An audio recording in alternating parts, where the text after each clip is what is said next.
Selamat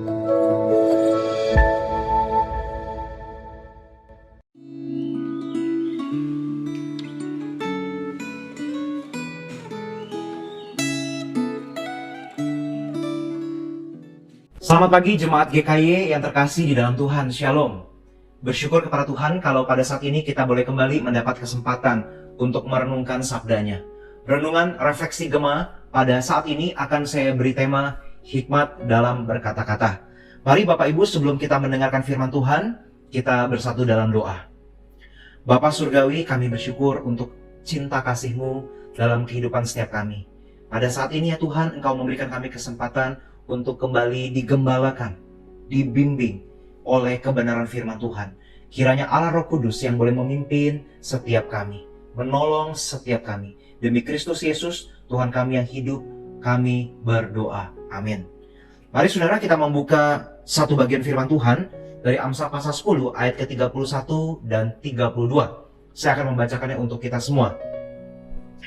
Mulut orang benar mengeluarkan hikmat, tetapi lidah bercabang akan dikerat. Bibir orang benar tahu akan hal yang menyenangkan, tetapi mulut orang fasik hanya tahu tipu muslihat.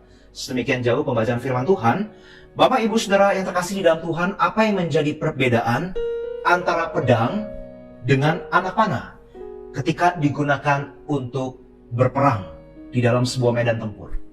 Saudara, bila seorang prajurit menggunakan pedang dan mencoba untuk menebas musuhnya, ketika ia menggerakkan pedang tersebut, sebelum pedang itu mengenai tubuh daripada lawannya, sang prajurit tersebut masih memiliki kemungkinan dan kemampuan dan kesempatan untuk apa?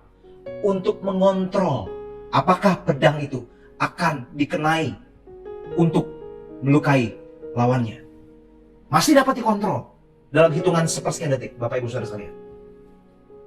Tetapi bila seorang prajurit menggunakan anak panah, ketika sang prajurit melepas anak panah tersebut untuk menembak lawannya yang ada di posisi yang cukup jauh, ketika busur itu, anak panah tersebut sudah terlepas di udara, tidak dapat lagi dikontrol oleh sang prajurit. Saudara, demikian halnya dengan perkataan. Ketika ada kata-kata yang keluar dari mulut, bibir, lidah kita, tidak dapat lagi dikontrol dampaknya. Apalagi bila kata-kata yang keluar itu sudah melukai perasaan daripada sesama kita. Saudara, bukankah tidak jarang kita mendengar banyak orang-orang yang mengalami luka batin, bahkan luka batin yang menahun, karena kata-kata yang diucapkan seseorang yang telah melukai hati daripada orang tersebut yang mengalami luka dalam batinnya. Bahkan bukan hanya itu, di dalam konteks kehidupan komunitas umat Allah, anak-anak Tuhan, bukankah juga tidak jarang kita melihat banyak anak-anak Tuhan yang kecewa, terluka, memiliki kepahitan karena perkataan daripada sesama saudara atau saudari seimannya.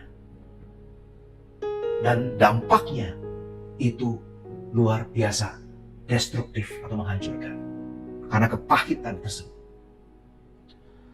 Saudara, untuk itu sebagai anak-anak Tuhan, pada saat ini kita diarahkan untuk sungguh-sungguh belajar bagaimana memiliki hikmat dalam berkata-kata.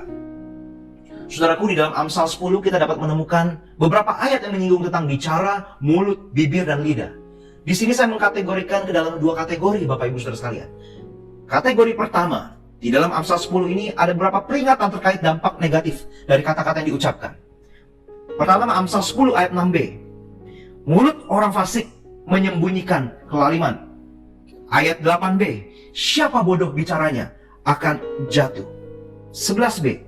Mulut orang fasik menyembunyikan kelaliman. Sekali lagi tekankan. Kemudian 14b. Mulut orang bodoh adalah kebinasaan yang mengancam.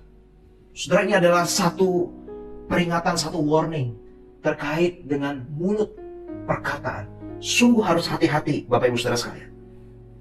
Dikatakan bisa menjadi sebuah kebinasaan yang mengancam.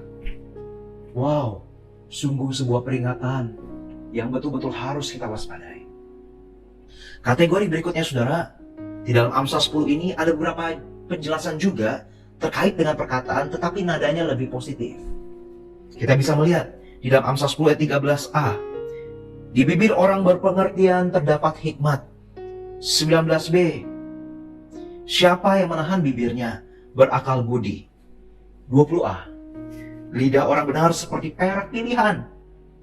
21a, bibir orang benar mengembalakan banyak orang.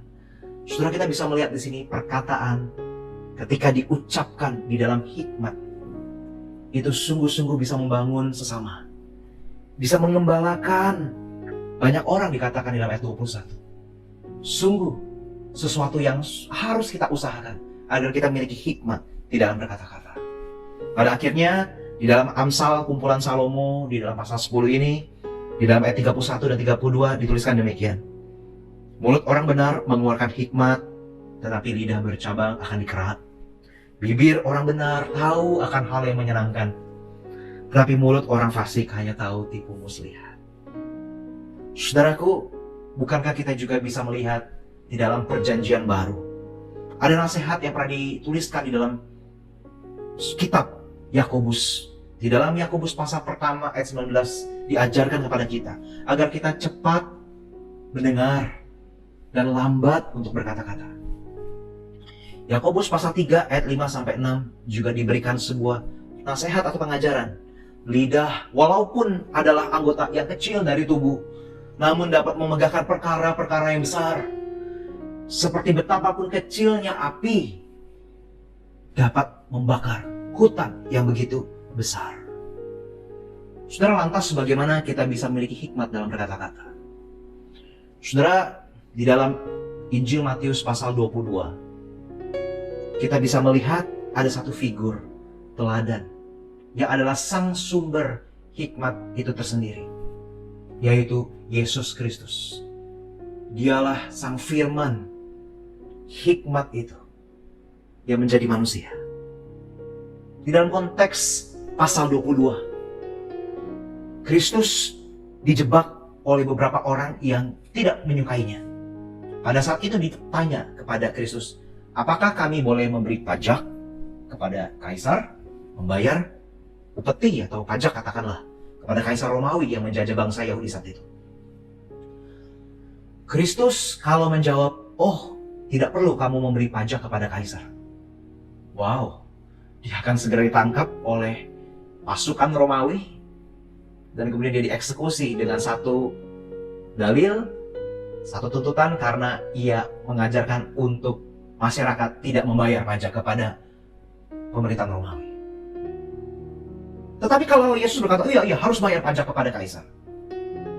Ada orang-orang Yahudi yang radikal akan membenci dan juga akan melakukan eksekusi tertentu kepada Yesus Kristus. Karena apa? Yesus Kristus bisa dituduh mengajar orang-orang untuk tunduk kepada Kaisar, bukan tunduk kepada Allah Yahweh. Tetapi apa yang dikatakan Kristus? Yesus Kristus sungguh berhikmat, Bapak Ibu Saudara sekalian. Dia mengatakan begini, berikanlah kepada Kaisar apa yang menjadi kewajiban bagimu untuk engkau berikan kepada Kaisar. Dan berikanlah kepada Allah apa yang wajib kamu berikan kepada Allah. Sungguh perkataan yang penuh dengan hikmat. Saudara, oleh karena itu, untuk kita memiliki hikmat, datanglah kepada Kristus. Mintalah hikmat kepada Kristus sang sumber hikmat itu. Maka kita akan dimampukan untuk berhikmat dalam berkata-kata. Baik di rumah tangga kita, atau di tempat pekerjaan kita, atau di tempat kita melayani. Tuhan Yesus memberkati. Selamat pagi. Shalom.